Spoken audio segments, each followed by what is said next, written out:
사도행전 1장 8절을 보시겠습니다. 오직 성령이 너희에게 임하시면 너희가 권능을 받고 예루살렘과 온 유대와 사마리아와 땅 끝까지 이르러 내 증인이 되리라 하시니라. 아멘. 2015년도 첫 주가 되어서 우리 성도들이 또 이 험한 세상을 도전하면서 승리를 가져와야겠는데, 원래 첫 주에 우리가 받는 말씀은 하나님이 우리에게 주신 구원의 메시지에 대해서 세상에 증거할 것을 이 말씀으로 봤습니다. 우리 성도가 어떠한 존재인가에 대해서 때로는 공부를 하고 때로는 또 묻기도 하고 때로는 또 스스로 자신을 돌아보는 시간을 가져서 성도라고 하는 존재 확립이 되는 것이 대단히 중요합니다. 허겁지겁 예배당 출입이나 하고 삶을 그런 식으로 살면은 하나님의 백성으로서 누려야 할 근본적인 진리가 주는 축복이 무엇이며 또 우리가 세상을 향해서 어떠한 존재임에 대해서 발휘를 해야 되는가 하는 것을 일상의 삶을 평가하는 데 기준이 없어집니다. 때문에 우리 성도라고 하는 것은 각 사람이 다 자기를 확정할 수 있는 그런 사람이 되어야 됩니다. 우리는 어떠한 사람인가? 우리는 또 어떻게 살아야 됨이 하나님 앞에 또 그리고 나 자신이 좋아질 것인가 하는 나의 정체성에 대해서 분명한 자기 정체성 확립이 필요합니다. 세상은 지금 다니엘서의 12장 4절에 예언한 대로 많은 사람이 빨리 왕래하고 지식이 더해지는 이런 세상을 우리가 만나서 정말 광속도로 매일 변하면서 온갖 정보가 난무한 시대입니다. 우리가 하나님을 믿는다 하지만 이런 문화에 대해서 관심이 없이 살 수가 없는 것이 지상에서 우리가 발을 붙이고 또 이웃과의 관계 속에서 살아야 되기 때문에 이런 변화무쌍한 이 현대 사회를 어떻게 우리가 이해하고 또 접할 것인가 하는 거죠. 디모데후서 4장 4절에 또 그 귀를 진리에서 돌이켜 허탄한 이야기를 따르는 이런 말세가 될 것이라고 했는데, 지금 우리가 정보사회를 산다고 하는데 어느 것이 옳은 얘기인지에 대해서 인터넷을 열어보면은 가령 교회 혹은 명제를 예수 이렇게 쳐서 들어가 보면은 각기 다 다르게 이야기를 합니다. 이래서 여러 가지 정보들이 한 명제를 놓고도 다르게 이야기할 수가 있는 세상이 되어버렸어요. 이것은 우리의 지식이, 식견이 본래부터 좀 부족한 인간이다 하는 것을 표하는 것이고, 또 이런 가운데서 우리가 편협적으로 또는 작은 이제 모퉁이 지식을 가지고서 근본을 이해하려고 하는 위험을 갖고 있다는 것입니다. 그래서 상당히 조심스러운 거예요. 이래서 우리 그리스도인들이 삶을 살아가면서 이렇게 변화가 많고 힘드니까 이제 우리가 세상에서 배운 건지 어찌는지는 모르지만은 신자가 하나님을 믿고 산다는 사람이 너무 변명이 많다는 거죠. 우리가 하나님을 믿고 어디 전도를 하거나 어떤 삶을 이해시키고 또 고백을 할 때에 너무 말로서 변명을 너무 많이 한다는 거죠. 오늘날 신학도 이제 믿음의 신학이라기보다는 어떤 변명의 신학이라고 할까요? 이렇게 너무 우리 삶에 대해서 세상의 문화적으로 귀에 들려서 즐겁게 해주는 이런 말로서 설교를 하는 것도 그런 식이 되어가고 있고, 신학마저도 상당히 인본적인 그런 성질로 변해버렸어요. 이래서 오늘 주제로 변명하는 자가 되지 말고 증명하는 자가 되자는 이런 말씀을 나누고자 합니다. 그런 사람이 되려고 하면 첫 번째로 예수님의 이 정인으로서 증명을 하려고 하면은 회개해서 진리의 성령을 모셔야 됩니다. 그래야 스스로나 또 남에게 변명의 사람이 아니라 정말 하나님 살아계심에 그 하나님의 자녀다운 이런 증명을 할 수가 있게 됩니다. 하나님의 백성은 데살로니가서 2장 13절 4절에 보면 택함을 받아서 성령으로 거룩하게 하신 자라 그렇게 되어 있습니다. 그러니까 교회당 출입을 한다고 해서 성령 받은 사람이라 할 수 있느냐는 거죠. 그것은 우리가 상식적으로 아니라고 할 수 있을 것입니다. 근데 교회 다니는 교인일 수 있지만은 하나님의 성도라고 하기에는 아직 미확정적인 사람이에요. 사도의 전한 복음을 듣고 회개하는 자들에게 성령이 임했습니다. 사도행전 2장 38절, 사도행전 10장 44절에 하나님 말씀을 듣고 성령을 받아야 하나님의 자녀가 되는 순간을 얻게 됩니다. 하나님의 말씀을 듣고 하나님께 기도하고 또 하나님을 접견하는 방법이 하나님의 말씀이면서 동시에 성령이 우리 가슴에, 성령께서 우리 전신의 인격을 내면에 임재해야 하나님을 제대로 하나님하고 부를 수가 있어요. 그렇지 않은 것은 다 종교적인 우상적인 그 버릇이 있는 그대로 하는 소리지 하나님을 제대로 하나님으로 호칭한 것이 아닙니다. 그러니까 엄격히 말하면 기독교 성도라고 하는 존재는 무엇이냐 하면 성령 받은 사람이다 이렇게 말할 수 있어요. 로마서 8장 9절에 만일 너희 속에 하나님의 영이 거하시면 너희가 육신에 있지 아니하고 영에 있나니 누구든지 그리스도의 영이 없으면 그리스도의 사람이 아니라 그렇게 말하고 있어요. 그러니까 그리스도의 사람, 크리스찬, 성도는 누구냐 하면 여기 하나님의 영이 거하시면 그리스도의 영이 없으면 이렇게 하나님의 영, 그리스도의 영 이렇게 같이 말하고 있는데 바로 성령이 우리 속에 없으면 하나님의 영, 그리스도의 영, 성령이 없으면 그 사람은 그리스도인이 아니라는 것이죠. 자, 이 말이 개인의 말이 아니고 성경이 이렇게 말씀하고 있습니다. 성도의 정체성을 말을 할 때 성령이 속에 있는 사람이다. 무려 교회를 다니면서 성령이라는 말 자체가 의식한 사람이 많습니다. 뭔 말인지를 그래가지고서야 어떻게 하나님 성도를 할 수 있겠습니까? 그것은 고급스럽고 그것은 신학적인 용어고 그럴까? 아닙니다. 아무리 어려운 말이라도 성경에 그것을 경험하면 그 말이 그렇게 없지 않습니다. 가령 세상 만물을 하나님께서 태초에 하나님 천지를 창조하시니라 했습니다. 세상을 만드셨다고 했습니다. 자, 세상을 만들었다 하는 이 얘기 자체가 어떻게 확정할 것이냐 점점점 어려워지지요. 진화로는 좀 알아듣기 쉽는데 아무것도 없는데 이 세상을 어떻게 만드셨을까? 의문만 계속되지요. 어렵다 이래 되는 거죠. 예수님께서 무슨 말씀을 하시는데 그 말이 내 살을 먹으라 내 피를 마시라 뭐 이런 말씀을 하시고 또 영생에 대한 말씀을 하시니까 이 말이 어렵도다 어찌 알아듣겠느냐 그러고 다 떠나버렸어요. 자, 하나님의 말씀을 또 하나님께서 주신 성경의 내용을 사실상은 그 문화가 다르고 그때 당시에 모든 이제 문화가 다르기 때문에 기록한 내용들이 얼른 알아듣기 쉽지는 않습니다. 또 글자도 히브리어 헬라어로 되어 있는 것을 번역했기 때문에 다소 어휘에 대해서 이해도 좀 어렵습니다. 하지만은 우리가 구원을 받고 하나님을 접견하고 하나님을 만나고 감동을 받는 데 있어서는 전혀 어려울 것이 없이 하나님의 말씀이 이해되어져야 합니다. 성경 박사가 되라는 건 아니에요. 사실 박사고 목사라도 다 알지를 못합니다. 애매하게 오해를 하게 될 만큼 어려운 일들이 많습니다. 내용들이. 그러니까 다 알아야 할 또 의무도 없어요. 성경은 예수를 하나님의 아들로 믿게 하시고 예수 앞에서 회개하고 하나님은 참신으로 알고 예수 닮아서 살도록 하는 그거예요. 간단하게 말하자면. 그래서 천국이 있다. 그거예요. 천국이 있다. 영원히 살게 된다 하니 얼마나 감사해요. 그러니까 원수까지도 참아가 용서해라. 그 말이에요. 그게 어려운 말입니까? 논리적으로 그게 어려운 말이 아니잖아요. 이치가 맞잖아요. 만물을 지으셨다.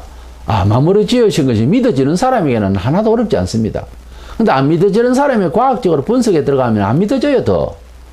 그러니까 성경은 믿음의 말이라는 말이 있어요.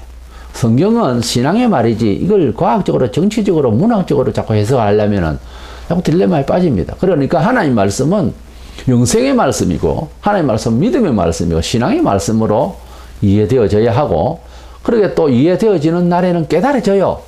그 말씀이 묘하죠. 그래서 하나님의 영이 성령이 우리 속에 계셔야 대학을 하고 신학을 하고 이래야 하나님 말씀을 깨달을 것이다. 그건 넌센스입니다.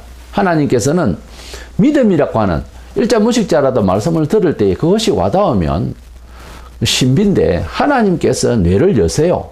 그래서 깨닫게 하신다고요. 그리고 이 말씀이 그냥 하나님께서 직접 하시는 말씀으로 그렇게 거룩하고 권위 있게 들리게 되어 있어요. 마음을 열게 되면. 스스로 여는 것도 아니에요, 사실. 은혜를 주시면 그렇게 된다는 거예요. 마치 마리아가 나에게 내 품에 그리스도를 이제 낳을 수 있는 여자가 되게 하옵소서 이렇게 기도를 해가지고 얻은 것은 아니거든요. 하나님께서 섭리 가운데서 그 여인에게 성령으로 예수님을 가지게 하셨어요. 이런 신비는 설명을 할 수 없고 과학적으로 안 되잖아요. 남녀가 만들어야 되는데 아직까지 정혼한 상태이지만 아직까지 잠을 잔 일도 없는데 아기를 가졌잖아요. 이것은 하나님께서 역사하신 것인데 하나님께서 은혜를 주셔서 아이를 가졌어요.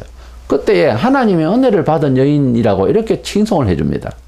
그러니까 우리가 뭐 그리스도가 필요하고 우리나라도 이제 불교보다는 서양 종교가 좋을까봐 그래서 서양 종교를 얻으러 쉽게 있는 사람들이 외국에서 선교사를 모시고 온 것이 아니거든요. 그렇지 않습니까? 하나님께서 우리에게 오신 거예요. 오시고 우리에게 성령을 주셔서 우리 속에 그리스도를 우리 마음에 잉태케 하신 거예요. 그렇죠? 영적으로는 마리아 같은 그런 형편인 거예요. 갑자기 오신 거예요. 우리가 예상치 못했고 우리가 받으려고 마음 준비도 안 돼 있었어요. 그래서 마리아가 아기를 가졌다는 천사의 말을 듣고 계시를 받았을 때에 불안하고 두렵고 떨렸고 믿을 수 없는 지경 우리가 마찬가지입니다. 복음을 듣고 하나님의 나라가 있고 지옥도 있고 우리가 하나님의 자녀가 됐다고 하는 이 영생 부활이라고 하는 것에 대해서 희열이 넘치는데 두려운 거예요. 이것이 놀라운 사건인 거예요. 이것은 세상이 뒤집어지는 소리예요. 세상의 교과서에 안 나오는 이야기였거든요. 그렇기 때문에 눈이 희둥그러지고 너무너무 놀라는 이런 상황이지 않습니까? 똑같은 거예요. 성령께서 우리에게 임하시면 세상이 완전히 달리 보입니다. 성령께서 임하시면 그래서 세상을 다르게 살게 하신다 그 말이에요. 그 성령님의 임재하심 받은 결과가 무엇일까? 우리 사람이 성령이 그림자가 있어서 들어가는 것을 어떤 사람에게 들어가는 것을 내가 들어가는 것을 눈으로 가시적으로 보일 수 있는 부분이 아니니까요. 그럼 성령이 받은 결과를 가지고서 이야기할 수 있지 않겠어요?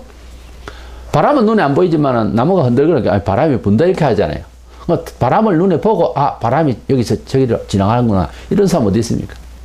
과학적으로 증명을 하려면 뭐가 나오겠지만 그러나 우리가 시각적으로 바람이 분다 할 때에 바람 자체를 보고 하는 말이 아니고 이 나무가 흔들거리나 물건이 흔들거리나 이럴 때에 바람이 분다 그렇게 하잖아요. 그러면 바람 소리가 나고 바람 소리가 바람 자체를 보고는 아니잖아.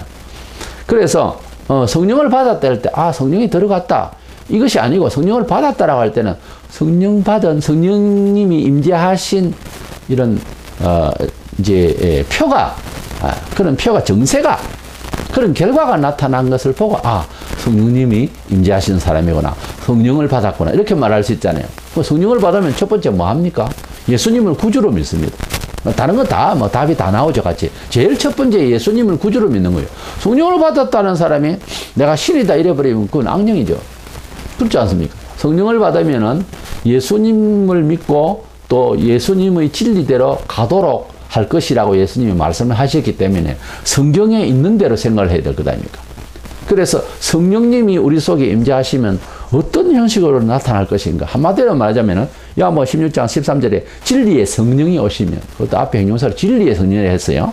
진리의 성령이 오시면 그가 성령이 너희를 모든 진리 가운데로 그러니까 한 구절 두 구절이 아니고 모든 전체의 진리 가운데로 인도하시리라. 그러니까 성령이 진리의 성령이다 보니까 성령이 우리에게 임재했다. 예수님은 이제 돌아가시고 사흘 만에 부활하시고 땅에서 40일간 계시다가 성천을 하셨어요. 하늘로 올라가셨어요. 올라가시기 전에 제자들에게 내가 아버지께 갔다가 너희를 데리러 올 것이다. 이렇게 말씀하셨어요. 그리고 떠나시기 전에 성천하시기 전에 유언하시기를 성령을 받아라. 그리고 내 증인이 되라. 이렇게 말씀하셨어요. 이것이 바로 새해 첫날에 우리가 받는 사도행 1장 8절의 말씀입니다. 이것이 유언이에요. 마지막 유언이 성천하시기 전에. 우리 사람은 죽을 때 유언하지만은 우리 예수님은 돌아가실 때 유언한 것이 아닙니다. 예수님은 다시 사시고 다시 오실 것을 약속하시고 성천하시면서 유언하신 거예요. 좀 별스럽죠? 세상에서 유언을 하면 그렇게 말할 수가 없잖아요. 그래서 우리 예수님께서 성령을 받으라 이렇게 마지막 정말 부탁을 하셨어요. 예수님께서 지상에서 어떻게 공생애 3년 동안 제자들과 함께 지내실 때에 여러 교훈들을 하시고 또 제자들에게 주문하신 이런 말씀들이 있는데 그런 말씀들은 이루시고 다 하셨지만은 성령을 받으라 하는 이 말씀은 마지막으로 제자들에게 약속을 하시고 부탁을 하셨어요. 왜냐하면 예수님께서 성천을 해버리시니까 뭔가 우리에게 다른 이제 보호자가 있어야 되고 뭔가 협력자가 있어야 되고 도와주는 자가 있어야 되고 나를 힘주시는 어떤 분이 이제 안 계시니까 원님들에게 나팔 분다고 제자들은 3년 동안 예수님하고 따라다니면서 잘했죠. 뭐 좀 안 될 때는 예수님 불러가지고서 뭐 치유의 역사를 한다든가 또 답이 안 되면은 뭐 예수님 바로 불러서 이제 한다든가 이렇게 부탁을 드리고 바로 할 수 있고 그 뭐 풍랑을 만나면 예수님 오셔서 뭐 잔잔케 하시고 참 좋았죠. 뭐 근데 성천을 해버리시니까 그럼 어떻게 할까요? 안 그래도 연약한 인간이 누구나 다 연약하죠. 근데 이제 예수님께서 마침 성령이 임할 것이다. 성령이 충만하게 권능을 주면은 너희가 나하고 같이 있을 때보다 더 큰 일도 할 수 있을 것이라고 그렇게 예수님께서 누차 말씀을 하셨어요. 그래서 성천하시고 난 뒤 열흘 동안 아무 일도 하지 않고 한 곳에 모여서 약 120명이 열흘 동안 기도를 했어요. 그랬더니 불같이 성령이 임하셨는데 정말 막 완전히 쓰러질 정도로 그렇게 성령이 충만하게 임재했는데 마침 약속대로 그 성령 충만함을 경험을 하고 나니까 3년 동안 가르치신 모든 진리의 말씀이 다 생각나는 거예요.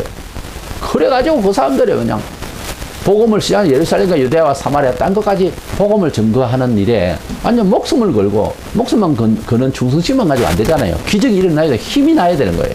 어느 정도까지는. 사람마다 다 역량이 다르지만 그래서 사람이 용기와 충성심만 가지고서 주의를 하는 것으로 오해하면 안 됩니다. 권능이 있어야 돼요. 힘이 있어야 돼요. 그렇죠? 힘도 사람의 힘도 한계가 있습니다. 그렇습니다. 하나님께서 주시는 힘의 공급이 있어야 일을 할 수 있어요. 사람이 가지고 있는 능력은 항상 짧고 힘들어요. 근데 하나님께서 주시는 힘의 공급이 임재해야 일을 할 수가 있는 거예요. 그래서 그들은 아주 능력 있게 복음을 전가하게 되는데 그들의 그 복음 내용을 사도행전에서 이렇게 다 볼 수가 있는데 전부 예수님께서 부탁하신 복음의 메시지예요. 그래서 그 말씀을 힘차게 왜 예수님 땅에 계실 때는 못했는지 그것은 성령님의 권능을 받지를 못해서 그렇다. 이렇게 밖에 말할 수 없습니다. 그래서 예수님이 하시고자 하는 복음의 메시지의 증거에 대해서 이 제자들이 힘을 다해서 목숨을 걸고 그렇게 핍박을 받아도 당연히 생각을 하고 기뻐하면서 하나님 복음에 대하여서 아주 힘차게 증거해서 완전히 예루살렘과 로마를 뒤집어 놨던 사람입니다. 그 12 중에서 하나는 또 배신을 하고 자살을 해버리고 다른 사람을 또 하나 또 뽑기도 하고 했습니다만은 어쨌든 소수의 무리예요. 처음에는. 그러고 난 뒤에 예수님을 직접적으로 따르던 제자가 사도가 아니라도 그때 당시에 많은 사람들이 아주 또 걸출한 인물들이 많았어요. 그래서 그런 분들도 함께 합세를 해서 많은 일들을 이제 함께 꾸며나가고 교회를 시작을 하게 된 거죠. 그것이 이제 교회 창설이 되겠는데 이렇게 성령이 오시면은 진리를 이제 전파하는데 사실 진리의 본체는 우리 사람으로서 진리라는 이 명사 자체를 좀 더 감각적으로 역사적으로 이해한다면 예수입니다. 요한복음 14장 6절에 내가 곧 길이요 진리요 그랬거든요. 바로 예수님 같이 사는 사람, 예수님의 목적대로 같이 목적을 가지는 사람이 진리대로 사는 사람이라 할 수 있죠. 예수님이 진리 대신 예수님이 세상에 오셔서 진리롭게 살았던 거예요. 그래서 그 진리가 세상을 살 때 어떠한가는 예수님처럼 닮으면 진리대로 사는 거예요. 근데 어떤 사람은 예수님은 메시아고 하나님의 아들이시니까 그렇게 살지만 우리는 그렇게 살지 않는데 여기에서 이제 변명이 나오는 거예요. 변명하면 안 됩니다. 진리는 예수님이 이 세상에서 어떤 것이라는 것을 보여주신 분이에요. 내가 진리다 했기 때문에. 그렇죠? 근데 그 진리가 우리 진리가 돼야 되지 않습니까? 성령을 받으면 진리 가운데 인도한다니까. 그러니까 성령을 받았다 하면 예수같이 살아야 된다. 이런 이야기예요. 자, 예수가 우리 문화적인 생각하고 같이 살았습니까? 예수가 우리와 같이 그렇게 고소고발하고, 예수가 우리 같이 태만하고, 예수님이 우리 같이 그렇게 기도하고, 예수님이 우리 같이 십자가에 못 박히듯이 그래 죽고 그래 할 각오가 되어 있느냐 이 말이에요. 간단해요, 답은. 그래서 성령을 받은 사람이 어떤 사람인가 하니 예수같이 살려고 하는 사람이다 그 말입니다. 아주 간단해요. 이것은 학문적으로 어렵게 주석을 하고 할 이유가 없잖아요. 가령 여자로서 목사가 될 수 있는가? 자, 우리가 증거를 하는데 목사라면은 복음을 증거하기 위해서 부름을 받은 특별한 성직입니다. 그래, 복음을 전한다. 자, 예수는 구주다. 하나님이 만물을 지으신 분이다. 자, 예수님께서 재림하실 것이요 심판하러 오실 것이다. 등등 이러한 복음의 내용을, 하나님의 말씀을 증거하는 일이, 자, 애기도 할 수 있고 노인도 할 수 있고 남자도 할 수 있고 여자 입이 있으면 다 말할 수 있어요. 그런데 성경에 여자는 그렇게 가르치는 사람으로, 지도자로 하지 말라 그랬어요. 안 하면 좋겠다가 아니고 하지 말라 그랬어요. 고린도전서 14장 34절, 디모데전서 2장 12절을 보면은 여자는 교회에서 잠잠하고 그렇게 하지 마라 그랬어요. 자, 그러면 어느 것이 진리입니까? 하지 않는 게 진리죠. 아, 그래도 잘한다. 잘하고 못하고 아니에요. 아, 그래도 능력이 나가고 안 나가고 문제가 아니라니까요. 성경에 성령을 받으면 뭐해요? 증거하는 사람이 되죠. 그러면 성령을 받았으면 하나님 백성이고, 성령을 받았으면은 하나님께서 원하시는 일을 하는데, 남녀의 달란트가 따로 있다 이 말이에요. 일이 따로 있는 거예요. 남자는 죽었다 100번 깨도 아기를 못 낳습니다. 여자만 낳습니다. 여자 혼자서도 아기를 낳았어요. 마리아처럼. 성령이 임재. 그러나 남자는 혼자든 둘이든 남자는 아기를 낳을 수가 없잖아요. 이건 하나님께서 창조 원리가 그렇고 맡기시는 달란트가 다르다고 말이에요. 거기에서 이해를 해야지, 남녀 평등 사상이나 이런 걸 들고 나와가지고 성경을 이해하려고 하면 안 됩니다. 무엇이나 마찬가지입니다. 유교사상적으로 성경을 봐도 안 되고요. 정치적으로 성경을 봐도 안 됩니다. 성경을 보고 정치를 이해하고, 성경을 보고 철학을 이해하고, 성경을 보고 남녀 평등이 어떻고 하는 얘기를 해야 됩니다. 성경을 보고 시를 써야 되고요. 성경을 보고 음악을 해야 됩니다. 성경을 보고 취미생활을 해야 돼요. 성경이 뭐라 하느냐는 것을 따라가는 것은 생각 자체를 출발을 완전히 다르게 해야 됩니다. 이것이 하나님 백성이 된 이후로 생기는 갈등이에요. 그렇죠? 우리 가지고 있는 생각을 갖다가 성경과 함께 동행을 한다든가, 성경을 내 식으로 이해시킨다든가, 이렇게 해버리면 성령의 역사가 아니다 이 말이에요.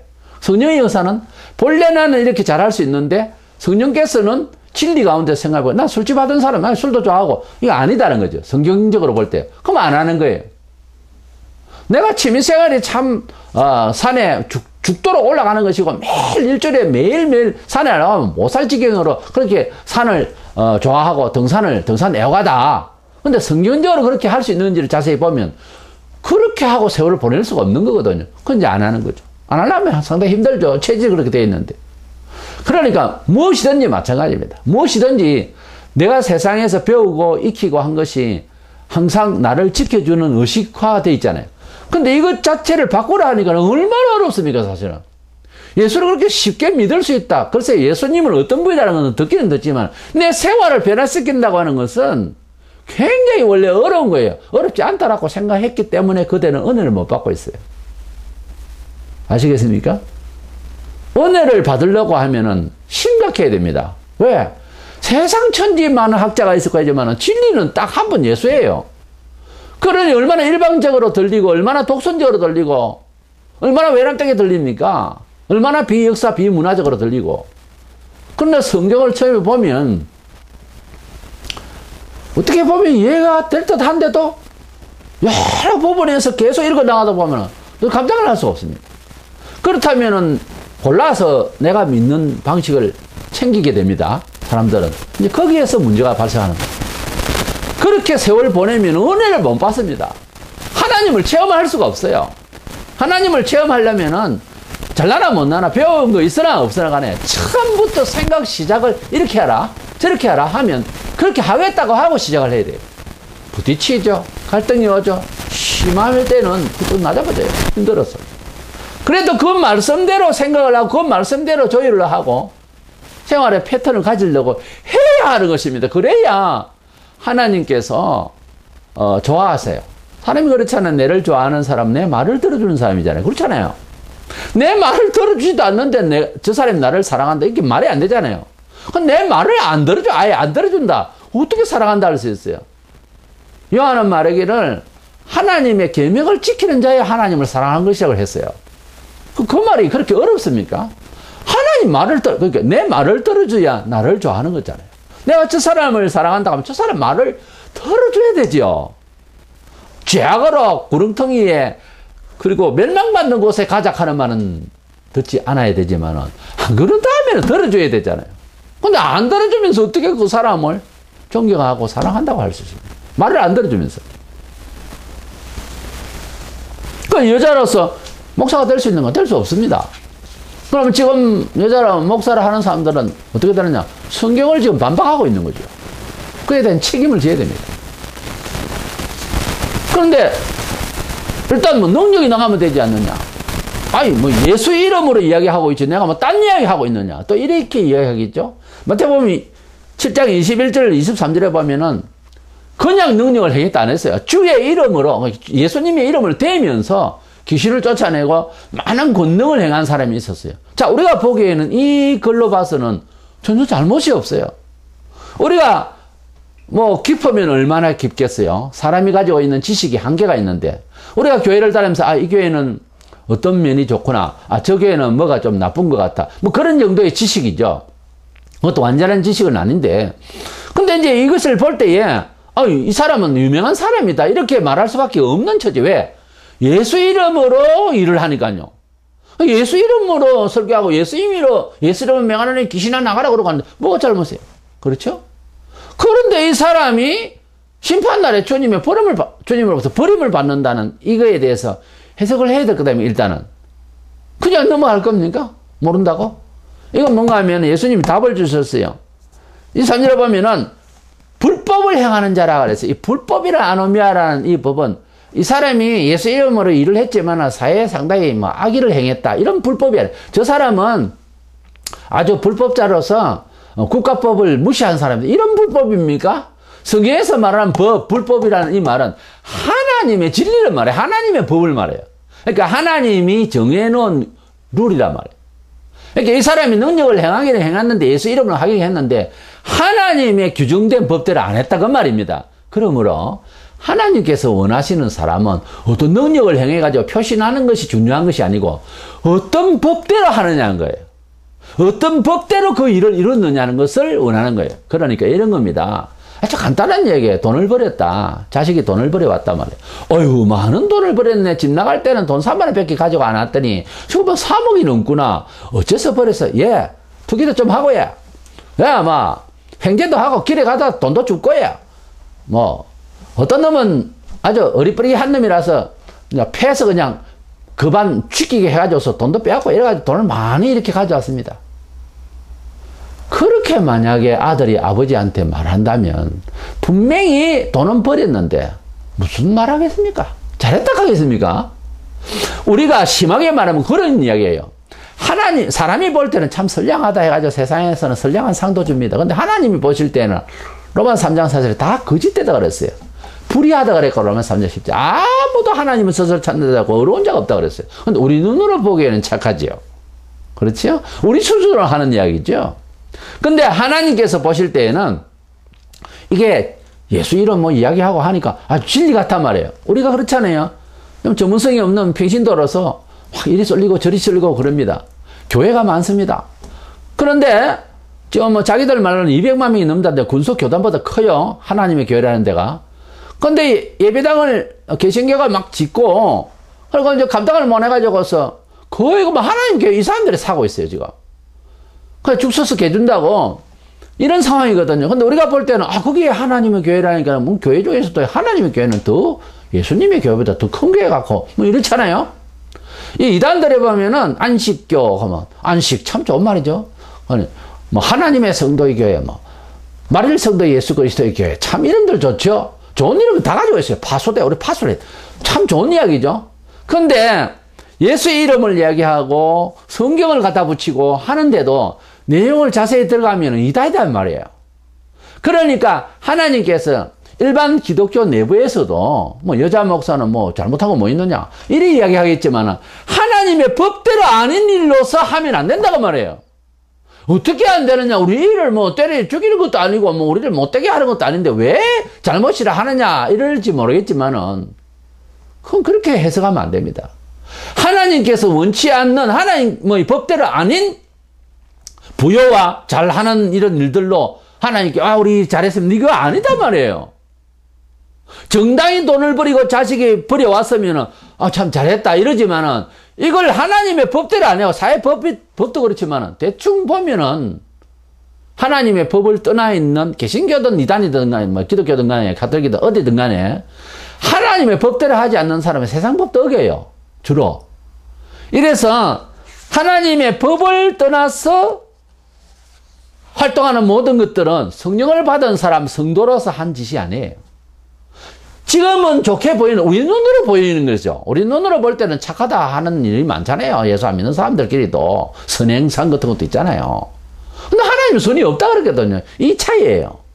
그러니까 하나님의 말씀대로 하지 않는 모든 교회의 문화적 일들은 행정적인 일들은 이건 불법입니다. 잘 됐다 못됐다 그게 문제가 아니에요. 이것이 성령 받은 정인들의 첫째 기본입니다. 진리대로 한다는 거예요.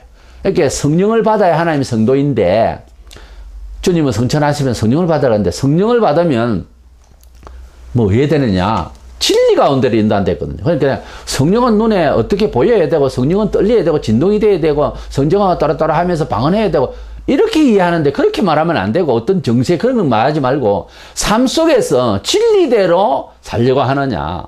뭐 진리의 역사니까 뭐 귀신도 나오고 하지 않느냐.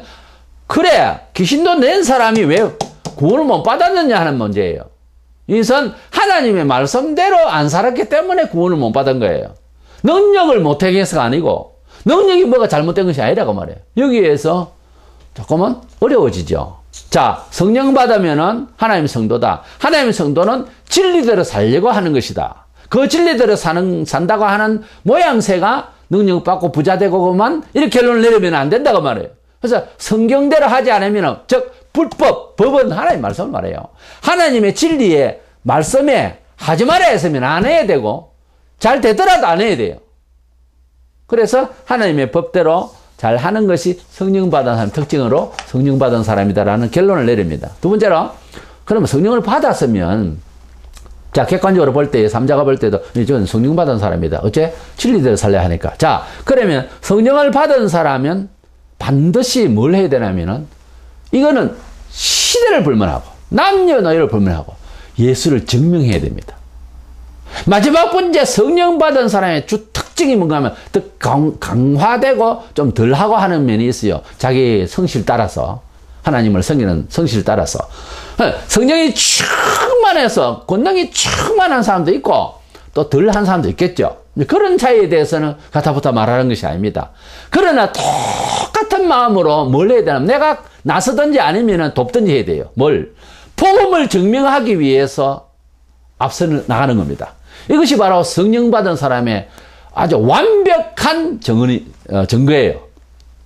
예수께서 성천하시면서 이미 중생한 제자들에게 유언하시기를 성령의 권능을 받아 세상에 정인이 되라고 했어요. 성령님의 그 능력을 받아서 정인이 되라고 했어요. 그동안에 3년 동안 뭐 제자들에게 많은 천국의 복음에 대한 내용 많이 들었잖아요. 자, 많이 설교를 듣고 많이 교회를 왔고 많이 안다. 그걸로 증명이 됩니까? 그러니까 성령의 권능을 받아서 증거해라 그랬어요. 그러니까 권능이라는 뚜나미스라는 다이너마이트라는 말이 그래서 나오는데 헬라에 하나님으로부터 받는 능력이라는 게 있어요. 생생히 힘이 되는 게 있단 말이에요. 그것이 있어야 복음을 전할 수 있어요. 돈이나 명예나 조건이 아닙니다.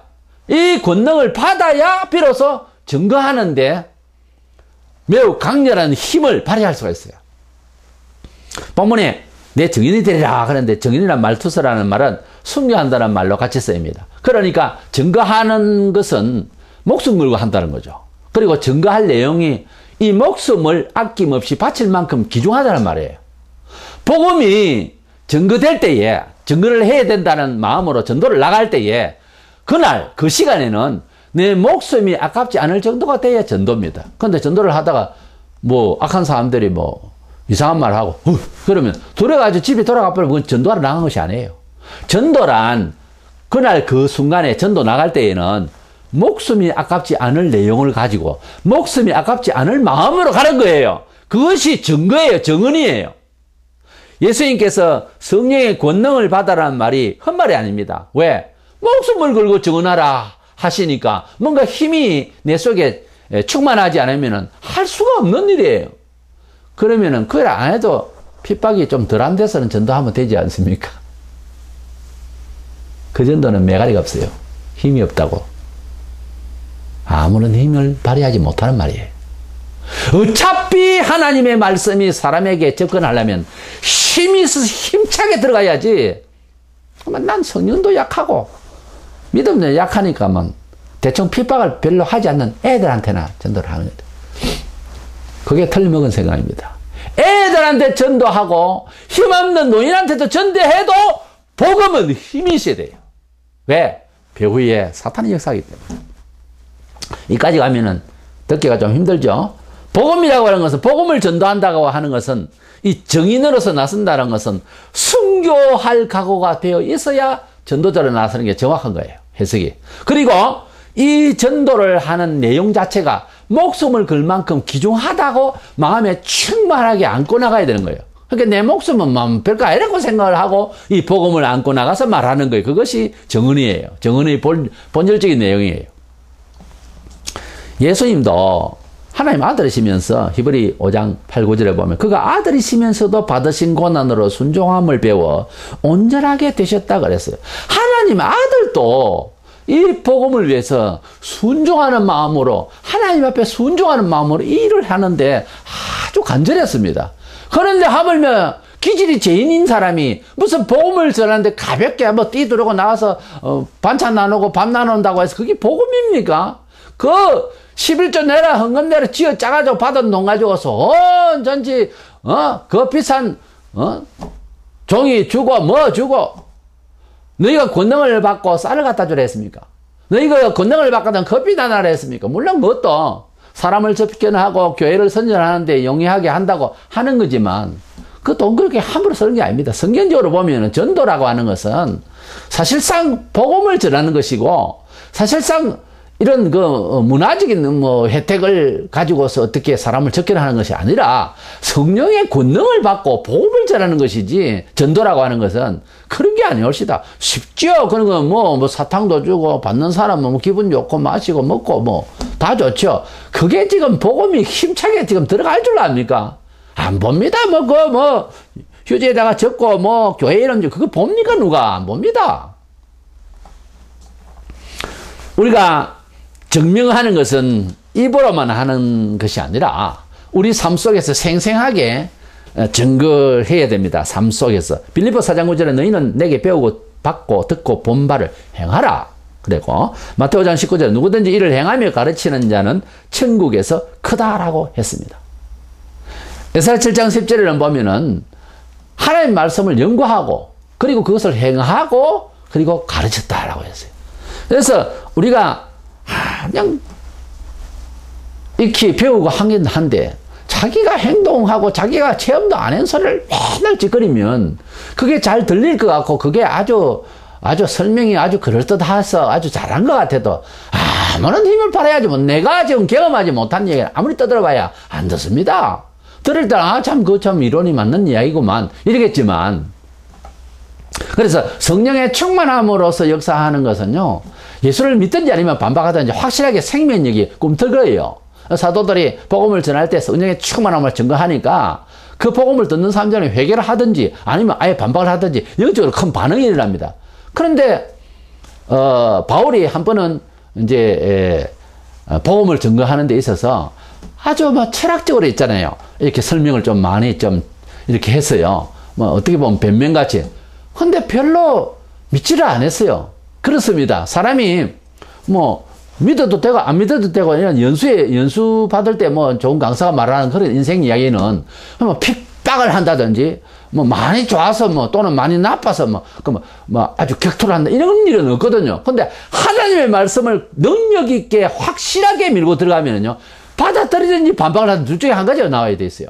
그런데 많은 설교가, 많은 메시지가, 많은 신학 도서가 보면은 뭐 들어도 되고 안 들어도 되고 그런 정도로 밀려 들어오는 힘이 약하단 말이에요. 이것이 변명이에요. 오늘 주제가 변명하지 말고 증명하라는 거죠. 그래서 증명을 하는, 성령의 권능으로 증명을 하는 것하고 변명하는 것하고는 많은 차이가 있습니다. 같은 말인 것 같은데도 변명으로 해버리면은 힘이 없어요. 근데 증명을 하면 하나님의 능력에 힘입어서 복음을 증명을 하면은 둘 중에 한 가지예요. 믿든지 안 믿든지 이렇게 반응이 일어나게 돼 있단 말이에요. 그런데 변명을 하는 수준에서 아무리 좋은 말을 해도 변명을 하는 수준에서 이야기해버리면은 크게 반응하지 않습니다. 그냥 좋네요. 그리고 인격적으로 대화하고 말죠. 이것이 이제 문제죠. 다 속는 거죠, 이게. 요한일서 3장 10절에 이러므로 하나님의 자녀들과 마귀의 자녀들이 드러나나니, 굉장히 이거 극단적인 말이죠. 무릇 의를 행하지 아니하는 자나 또는 그 형제를 사랑하지 아니하는 자는 하나님께 속하지 아니하니라. 마귀의 자녀, 하나님의 자녀, 이렇게 극단적으로 말하면서 하나님의 말씀을 행하지도 않으면서 뭐라고 하는 거는 이건 아니다는 거죠. 이거 하나님 자녀가 아니라는 거죠. 그렇게 말하고 있습니다, 지금. 그러니까 우리가 성령을 받고 성령의 권능을 받고 하나님의 말씀을 내 생활에 또는 내가 증명을 하는 것하고 그냥 들어서 기억하는 것하고는 많은 차이가 있는데, 한 예를 들어서 여호수아 7장에 보면은 이스라엘 백성들이 광야 생활을 마치고 이제 가나안 땅을 들어가면서 첫 가문인 여리고를 갔다가 희한하게 이기게 하셨어요. 하나님께서. 그렇죠? 잘 아시는 바대로 성을 맨날 뭐 이제 뱅뱅 돌면서 마지막 날은 7바퀴나 돌고 뭐 전쟁하는 태도가 아니잖아요. 그런데 하나님께서 그 성을 무너뜨린 놀라운 역사가 있었어요. 그래서 하나님의 힘으로 엄청난 역사를 받고 너무너무 희열에 넘쳤어. 이 무슨 이런 일이 있느냐 했을 거예요. 그래 이제 그 경험에 의해서 또 이제 아이성을 치게 되는데요.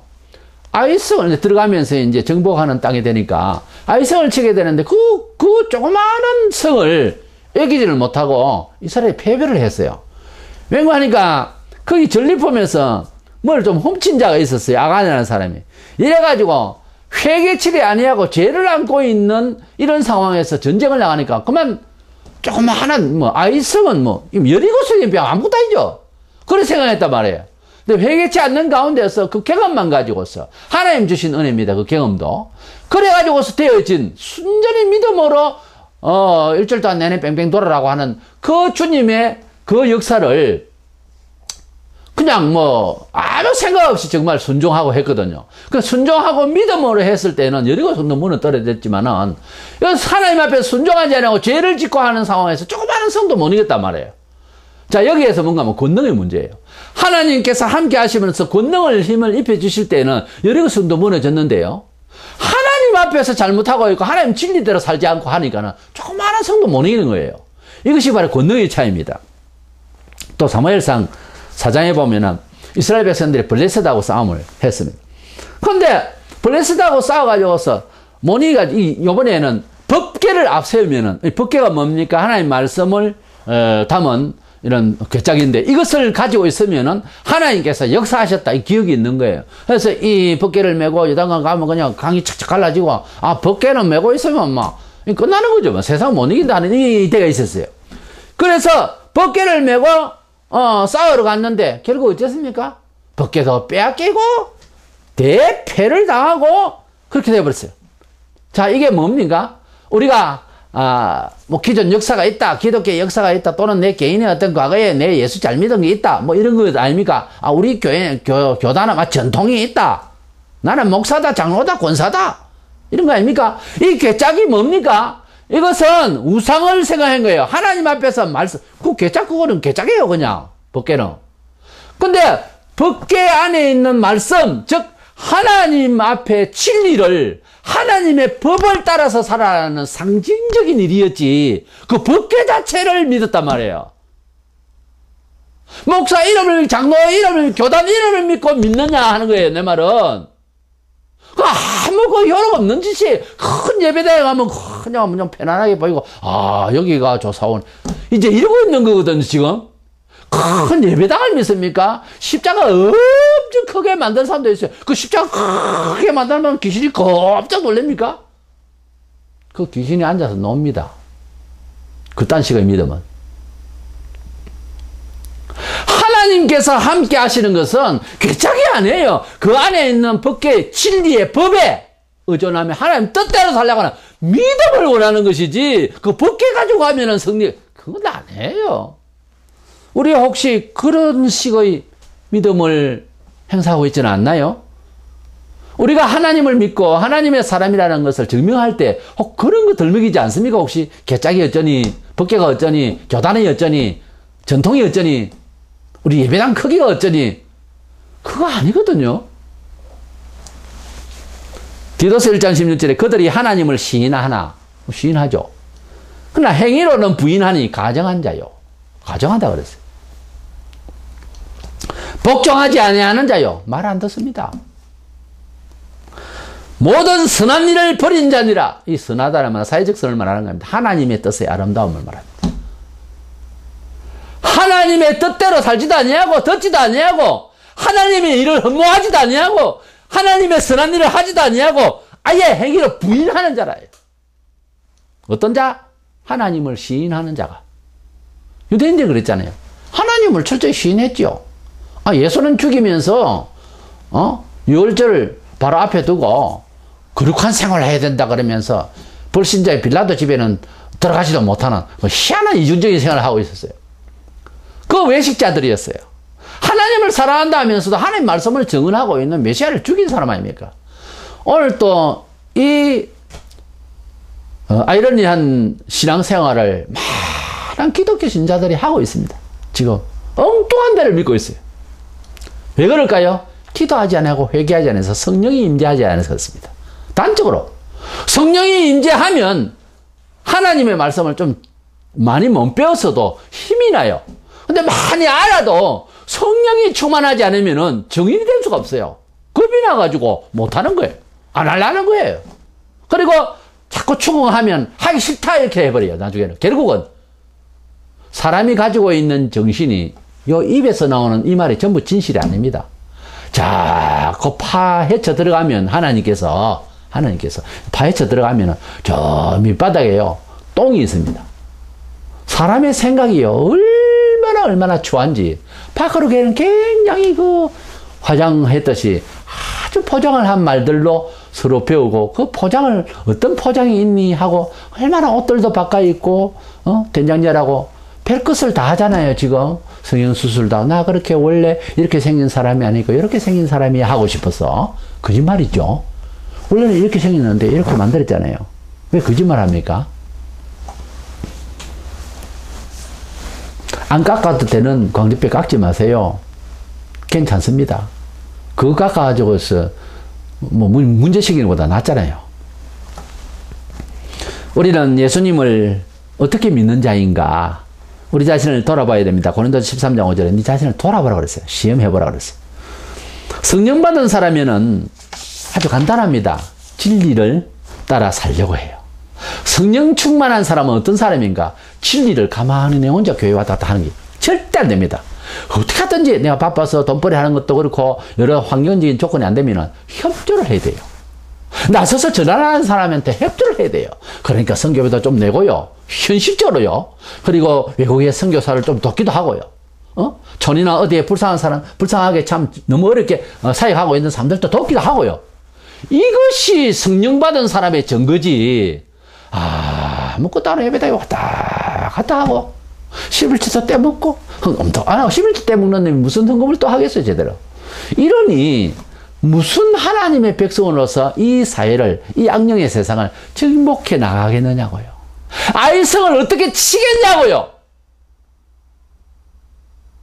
그래서 원래는 변명하는 자가 되지 말고, 입만 벌리면 변명이에요. 변명하는 자가 되지 말고 증명하는 자가 되자는 겁니다. 하나님 말씀을 내가 생활에 체유를 하고 생활로 증거하겠다고 나서면은요, 교인들은 그렇게 변명하는 말이 그렇게 많지 않습니다. 교인이 되면은 입이 그렇게 속말로 싸지 않습니다. 말을 잘하는 사람은 속에 칼이 있다는 말이 있어요. 우리가 하나님 앞에서 무슨 변명을 잘하는 수사력이 좋고 이게 중요한 게 아니에요. 우리 삶 속에서 아픈 자가 있으면 하나님 앞에 기도해서 어떻게 하든지 낫게 하든지, 저 병이 내한테 오고 저 사람 나았으면 좋겠다는 사랑의 뜨거움이 있든지, 뭐 현실적으로 능력 있게 돼야지 말만 가지고 있잖아요. 말만 하는, 이건 아무런 힘도 없는 존재입니다. 아이성 옆에도 못 가요. 패배하기는커녕 전역에도 못 나갈 사람들이에요.